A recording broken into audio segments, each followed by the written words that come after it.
Les marchés du pétrole et du gaz entrent dans une nouvelle normalité selon la dernière étude de Xerfi Global. En effet, plusieurs facteurs comme l'exploitation accrue de réserves non conventionnelles, l'essor des énergies renouvelables et la faible croissance économique de ces dernières années ont modifié en profondeur les fondamentaux de ce marché. L'offre mondiale est ainsi devenue excédentaire. L'OPEP, elle, s'est fragilisée et les cours des énergies restent durablement déprimés. Conséquence, les marges des sociétés pétrolières et gazières se sont dégradées. Leur marge opérationnelle est ainsi passée de 11% en 2012 à environ 3% en 2016.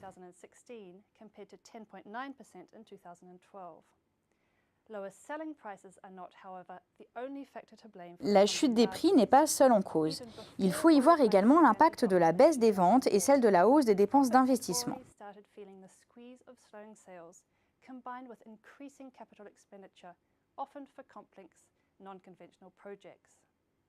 En effet, les dépenses en capital du secteur ont nettement augmenté entre 2012 et 2013, les majors investissant alors frénétiquement dans l'exploration et l'exploitation de gisements non conventionnels qui promettaient alors un joli retour sur investissement compte tenu du niveau élevé des cours mondiaux. Mais à partir de 2014, les dépenses se sont contractées avec le reflux des cours du pétrole, poussant les entreprises à rationaliser leurs dépenses et à suspendre le développement des projets coûteux comme les sables bitumeux. Suite à ces évolutions, le classement traditionnel des grandes sociétés pétrolières et gazières en a été bouleversé. Les opérateurs chinois, Sinopec et PetroChina, ont ainsi dépassé les acteurs historiques nord-américains et européens. Ces nouveaux leaders ont tiré parti de la hausse de la demande pétrolière dans leur zone d'influence. Celle-ci a progressé de 3% par an en moyenne entre 2010 et 2016 dans la région Asie-Pacifique, qui représente désormais près de 35% de la consommation mondiale de pétrole. Par comparaison, durant la même période, la demande progressait de seulement 0,2% par an en Amérique du Nord, qui totalise 25% de la consommation mondiale en 2016, et de 0,4% dans la région Europe-Eurasie, soit environ 20% de la demande. Néanmoins, la croissance de la consommation de pétrole de la Chine va se tasser compte tenu du ralentissement structurel de l'économie du pays.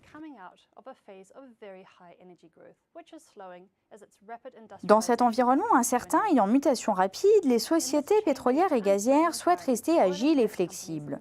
Leur stratégie consiste actuellement à se renforcer à la fois en amont et en aval du marché pour conjuguer ambition de croissance et discipline de coût. En amont, la gestion des réserves se veut prudente et de nombreuses majors procèdent à des cessions d'actifs. La maîtrise des dépenses en capital reste aussi d'actualité. Les projets risqués ou peu rentables, eux, sont souvent suspendus ou annulés. Les opérateurs cherchent aussi à améliorer leur efficience dans la récupération de ressources pétrolières et gazières à travers l'innovation. Ils se tournent alors de plus en plus vers l'exploitation de gaz naturel qui bénéficie de meilleures perspectives de croissance. En aval, ils veillent à accroître l'efficacité opérationnelle et le rendement sur le capital investi, tout en se diversifiant dans les produits pétrochimiques plus rémunérateurs. Un autre changement est à souligner. Il s'agit de l'abandon progressif du modèle traditionnel d'intégration verticale et de découverte et développement de nouveaux champs gaziers et pétroliers pour un modèle plus collaboratif.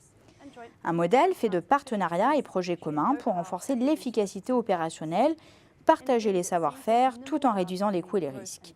Les majors visent ainsi la recherche d'un équilibre entre croissance et rigueur budgétaire afin de se maintenir à flot en cette période de forte volatilité.